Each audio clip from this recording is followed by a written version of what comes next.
ភាគទី113ភាគទី113នេះថាលំដាប់នោះ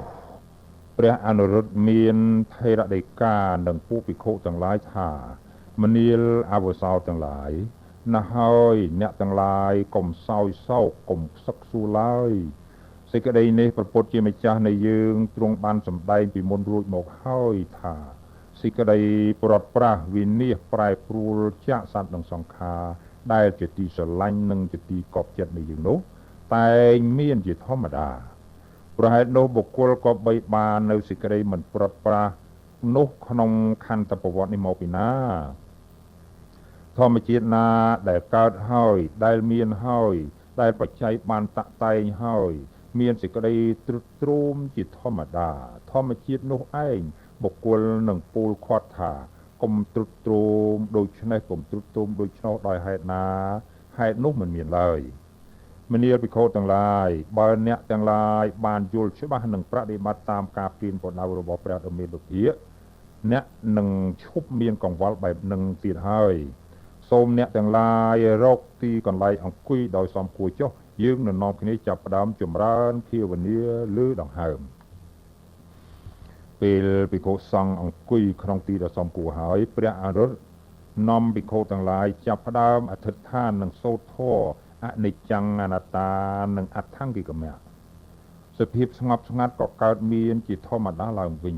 ពួកមលក្សត្រអុជចន្លោះបំភ្លឺប្រងព្រាតនិងនាំគ្នាសូត្រធម៌លន់លឺខ្ទររំពងពេញទាំងព្រឹក្សាបន្ទាប់ពីការសូត្រធម៌រួចមកព្រះអនុរុទ្ធចាប់បន្តសម្ដែងធម៌ទេសនាប្រធេរៈពោលសរសើរអំពីកាលដែលព្រះសម្មាសម្ពុទ្ធិញ្ញាណទ្រង់បានសម្រេចនៅពន្លឺត្រាស់ដឹងព្រះអង្គគូសបញ្ជាក់អំពីកតិបណ្ឌិតគុណធម៌មេត្តាធម៌និងព្រះចរិតនិងណោរបស់ព្រះសមណគោតមបរមគ្រូពេលព្រះអនុរុទ្ធសម្ដែងចប់ព្រះអានន្ទបន្តសម្ដែងរៀបរាប់អំពីឧបកថាដ៏ល្អ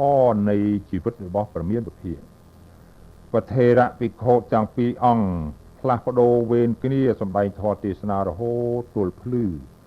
ភិក្ខុទាំង500រូបនិងឧបាសកឧបាសិកាជាង300រូបផ្ទៀងសោតតាស្ដាប់យ៉ាងស្ងៀមស្ងាត់បំផុតពេលភ្លើងចន្លោះមួយរលត់ភ្លើងចន្លោះមួយទៀតក៏អុជបន្តឡើងរហូតទល់គ្នានឹងពេលព្រះអាទិត្យរះពេញពន្លឺលុះព្រឹកស្អែកឡើងដំណឹងនៃព្រះពុទ្ធចូលបរិនិព្វានក៏បានលេចលឺពេញទាំងនគរមលៈនិងទាំងពរាជាណាចក្រជិតខាងព្រះអនុរុទ្ធព្រះអានន្ទនិងមន្ត្រីផ្លូវការនៃនគរមលៈក៏បានចាត់ចែងរៀបចំពិធីបុណ្យជាគណៈកិច្ចនៃព្រះសពព្រះសមណគោតមតាមរបៀបស្ដេចចក្រពត្តិរាជក្នុងរយៈពេល6ថ្ងៃ6យប់ប្រជាពលរដ្ឋក្នុងទីក្រុងកុសិនារានិងបាវ៉ា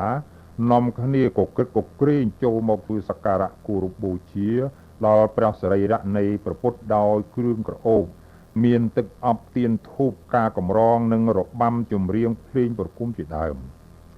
ព្រះសរីរៈនៃព្រះពុទ្ធត្រូវបានរុំ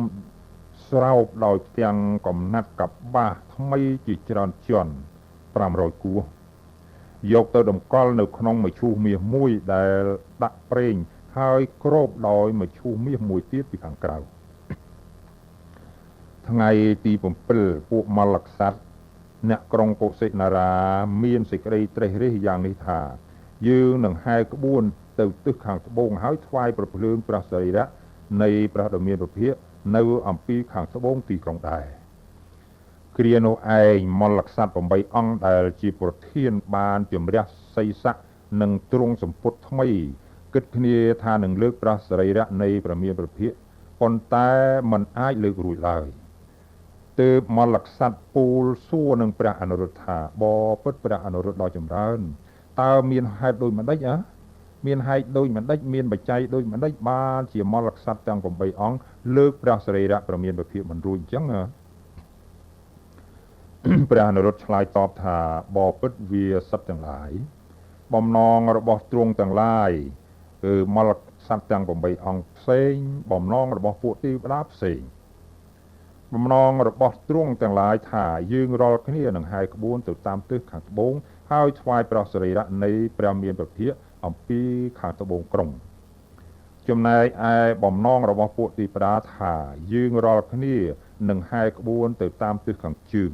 ចូលទៅកាន់ក្រុងតាមទ្វារខាងជើងនិងហែកាត់ចំកណ្ដាលក្រុងចេញទៅតាមទ្វារខាងកើតហើយថ្វាយព្រះភ្លើងព្រះសិរីរៈនៃព្រះដ៏មានពភាកនៅក្នុងមកុដភណ្ឌចេតិយគឺសាលាជាមង្គលសម្រាប់តែងប្រកាយរបស់ពួកមលរាជអំពីខាងកើតទីក្រុង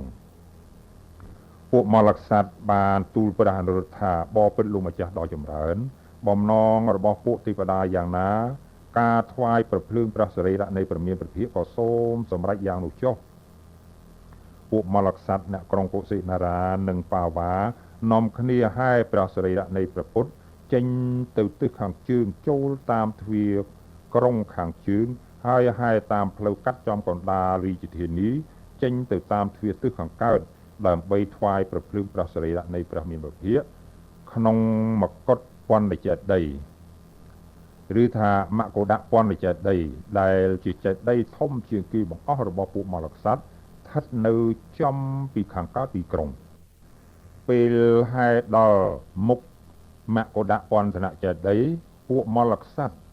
ជាប្រធានទាំង8អង្គក៏នាំគ្នាលើក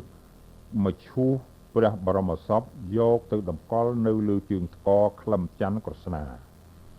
ក្នុងគ្រាដែលពួកមលក្សត្រ4អង្គជាប្រធានហៀបនឹងឈួលភ្លើងថ្កស្រាប់តែមានបរិសុទ្ធជិះសេះម្នាក់ចូលមកខាត់ថា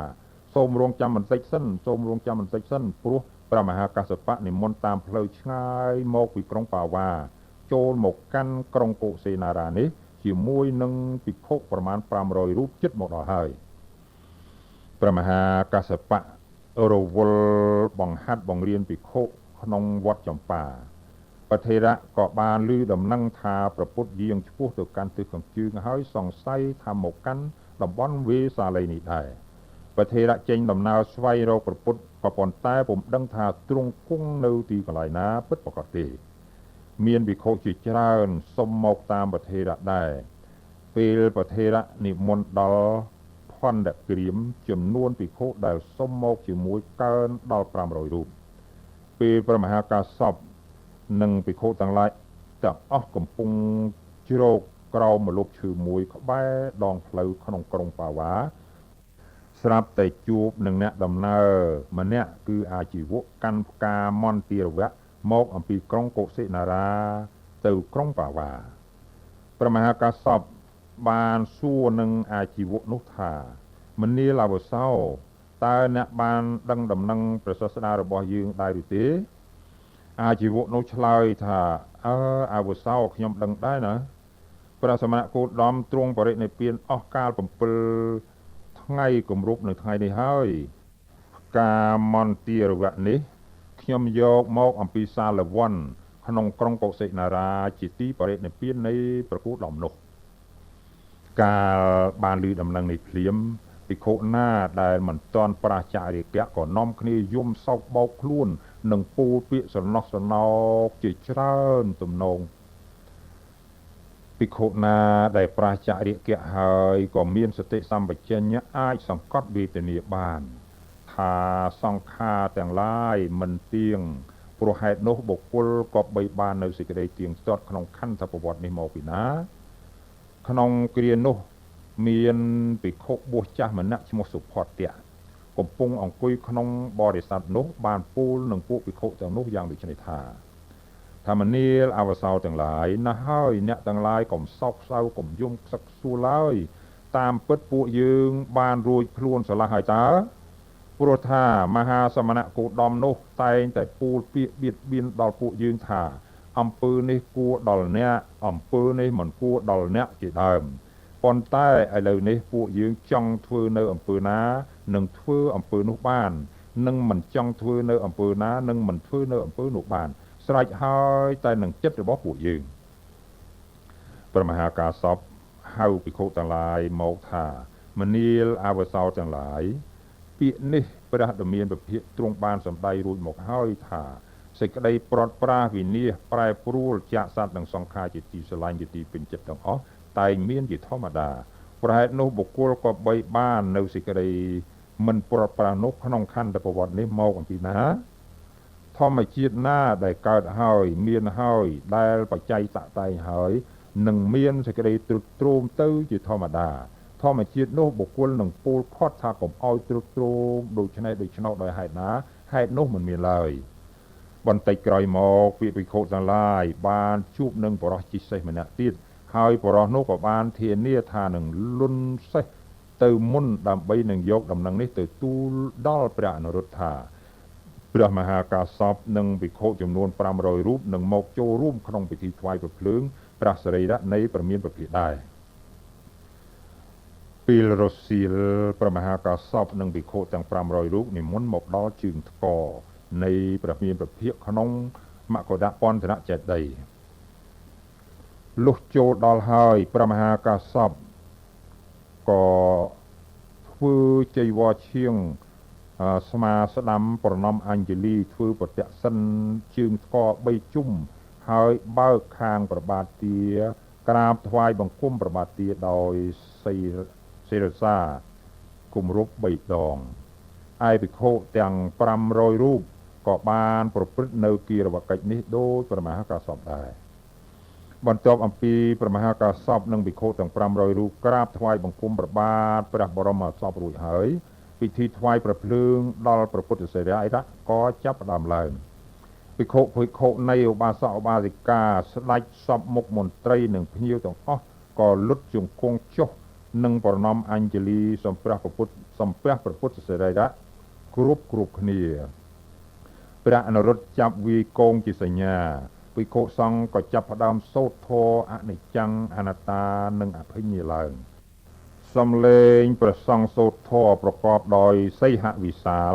ធ្វើឲ្យពុទ្ធបរិស័ទប្រុងស្ដាប់ដោយស្ពឹងស្មាតនិងញ៉ាំងឲ្យពិធីបុណ្យថ្វាយព្រះភ្លើងនៃព្រះពុទ្ធសរីរៈប្រព្រឹត្តទៅក្នុងប្រយាកាសដ៏សែនអធិកធមនិងមហោឡារិកជាទីបំផុតពួកមលក្សត្រអ្នកក្រុងកុសិនារារំលត់ជើងថ្កនៃព្រះដ៏មានព្រះភិក្ខដោយទឹកក្រអូបទាំងពួងមឈូសមាសខាងក្រៅត្រូវបានទម្លាក់ចុះរួចហើយគម្របក៏ត្រូវបានបើកឡើងពួកមលក្សត្រអ្នកក្រុងកុសិនារាក៏នាំគ្នារើសប្រមូលព្រះពុទ្ធសរីរធាតុដាក់ក្នុងកោដ្ឋមាសយកទៅតម្កល់ទុកក្នុងសន្តាគារដ្ឋានហើយនាំគ្នាធ្វើសក្ការៈគោរពបូជាដោយរបាំចម្រៀងភ្លេងប្រគំផ្កាកម្រងនិងគ្រឿងក្រអូបទាំងឡាយអស់ពេល7ថ្ងៃថែមទៀតព្រះថេរៈភិក្ខុទាំងឡាយបានចែកវេនគ្នាយាមរក្សាព្រះសរីរធាតុនៃព្រះដ៏មានព្រះភិក្ខនេះដោយមានកងទ័ពប្រដាប់លំពែងនិងធ្នូពួកដំរីពួកសេះឈរព័ទ្ធជុំវិញពីខាងក្រៅផងប្រវត្តិពុស្ដានៃពុទ្ធសម្រាប់គោតមបរមសាស្ត្រានៃយើងភាគទី113បញ្ចប់ត្រឹមប៉ុណ្ណេះ